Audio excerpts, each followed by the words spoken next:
Olá, meus meninos do segundo ano, tudo bem?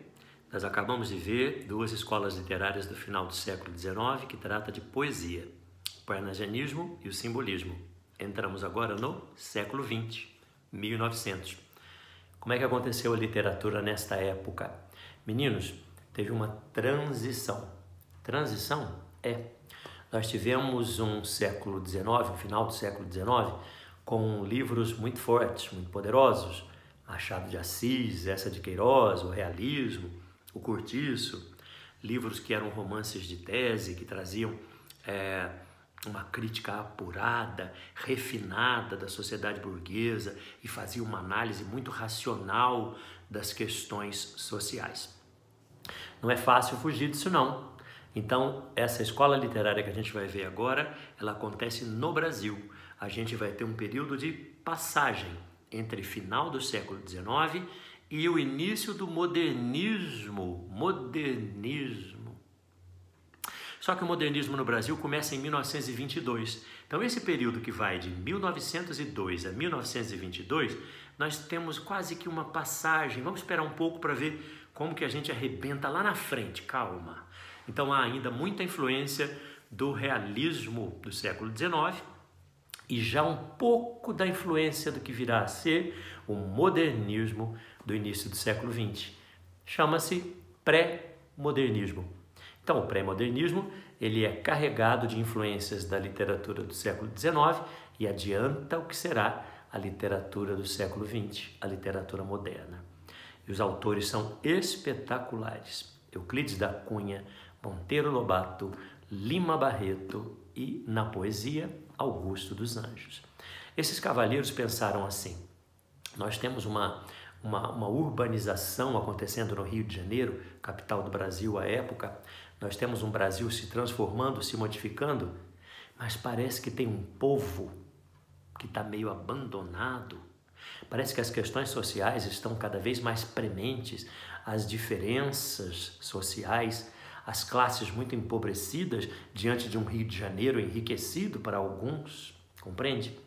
Então esses autores vão buscar muito esse questionamento da ordem social. Quem é que faz isso com brilhantismo? Todos, mas dá uma olhada nesse cavalheiro, Euclides da Cunha. Ele vai falar pela primeira vez na literatura brasileira sobre o homem sertanejo. Quem é o homem sertanejo?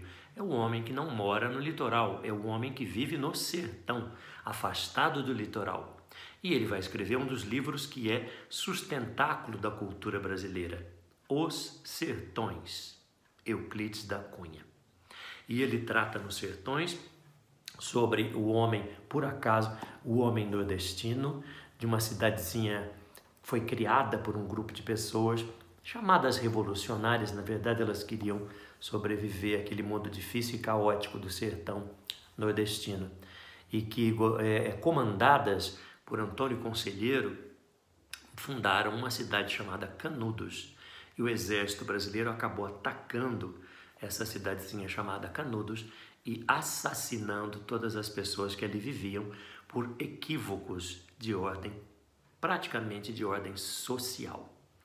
É um livro que trata da geografia do sertão, que trata da história do sertão, que trata da geologia, que trata da antropologia, da sociologia, que trata da poesia. Tudo é um conjunto, é o que a gente chamaria de uma obra plural, porque trata de todos esses temas divididos em três partes: o homem, a terra e a luta. Tio Fábio, está parecendo o determinismo, não está? Pois é, o determinismo do meio, da raça e do momento histórico. O homem, a terra e a luta. É um livro determinista. Então veja que os Sertões de Euclides da Cunha acaba puxando muito lá para o século XIX, com essas influências dessas teorias do século XIX. Mas ele já coloca muito da coloquialidade, do jeito de falar do homem do sertão. Isso é modernista. Então ele está no meio, percebe? Ainda carregando traços do século XIX, mas já apontando para as novidades que vêm com o modernismo. Por isso é um livro chamado pré-modernista. Esse pré-modernismo acontece só no Brasil, ok? Nós vamos ter um Lima Barreto extraordinário, mais um escritor negro do Brasil, extraordinariamente inteligente comparado a Machado de Assis. O Lima Barreto escreve um livro muito bom chamado Triste Fim de Policarpo Quaresma, que vai tratar de uma questão de um homem que amava o Brasil profundamente. Claro que é o Policarpo Quaresma. Ele era um ufanista, ele colocava a pátria acima de tudo.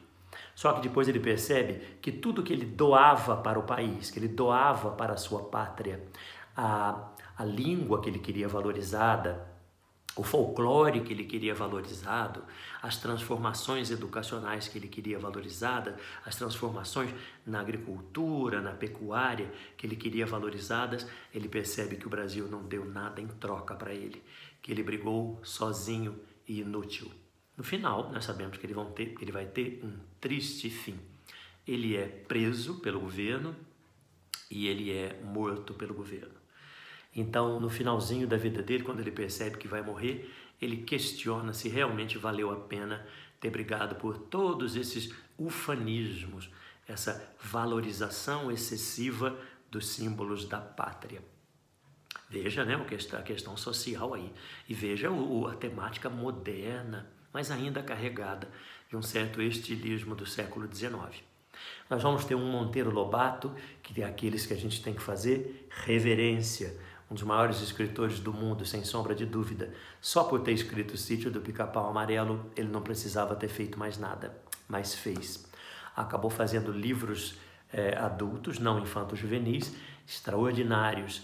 Por exemplo, Urupês, Cidades Mortas, Negrinha, que a gente leu, né? A gente leu o conto Negrinha e fizemos o trabalho no bimestre passado.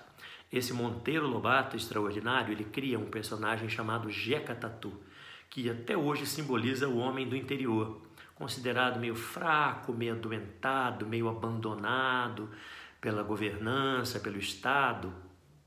Talvez ele tivesse excedido um pouco na crítica desse homem, porque na verdade o sertanejo é, antes de tudo, um forte, já dizia o Euclides da Cunha, nos sertões.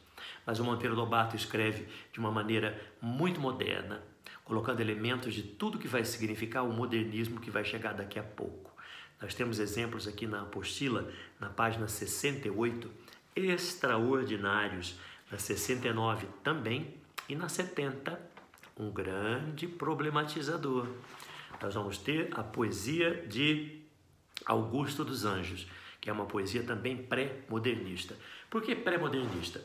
Porque ele ainda se utiliza das características formais da poesia parnasiana e simbolista, mas já adianta no conteúdo muito do que virá a ser extremamente modernista no Brasil. O Augusto dos Anjos, a gente vai falar que ele era um poeta um pouco escatológico. Escatológico significa gosta de um pouco do podre, do feio, do fedorento, do desagradável. Ele gosta de imagens da morte, mas de putrefação, do podre, do desagradável. E adora falar de química, adora falar de biologia, adora falar dessas questões todas das exatas, das biológicas, trazendo palavras muito preciosistas para a poesia brasileira, sempre em sonetos, com rima rigorosa, com métrica, com versos decassílabos, rigor formal, típico do século XIX, mas as expressões extremamente modernas. Vamos ler um poema dele? Olha que coisa, explico já já. Podre, meu pai. A morte, o olhar lhe vibra. Em seus lábios, que os meus lábios osculam, micro-organismos fúnebres pululam. Numa fermentação gorda de cidra, duras leis as que os homens e a hórrida hidra a uma só lei biológica vinculam, e a marcha das moléculas regulam com a invariabilidade da clepsidra. Podre, meu pai, e a mão que enchi de beijos, roída toda de bichos, com os queijos sobre a mesa, de orgíacos festins. E termina, amo meu pai, na atômica desordem entre as necrófagas que o mordem e a terra infecta que lhe cobre os rins. Desagradável, né? Ele fala do pai dele morto, apodrecendo, e ele fala que parece um queijo ruído, né? O corpo. E ele fala que ele beijou, oscular é beijar. Ele beijou a mão do pai, ele beijou o pai, e os micro-organismos e as moléculas meio que ficaram nele, compreende? Meio assustador, a gente chama isso de escatológico. Mas no final ele demonstra que tudo isso significa: a carne não é nada perto do sentimento. Amo meu pai. Percebe a beleza do homem? Ele é escandalosamente gracioso, um dos melhores poetas desse país, que foi cantado inclusive por bandas moderníssimas que musicaram alguns dos poemas do Augusto dos Anjos. Ok, meus pequenos? Euclides da Cunha com Os Sertões, Monteiro Lobato com Negrinha, Urupês e Cidades Mortas, Lima Barreto com Triste Fim de Policarpo Quaresma e a belíssima e maravilhosa poesia de Augusto dos Anjos, Eis o Pré-Modernismo. Por favor, acompanhe na apostila, acompanhe na plataforma Plural. Daqui a pouco eu pedirei os exercícios para vocês, tá bem? Um grande beijo, fiquem com Deus.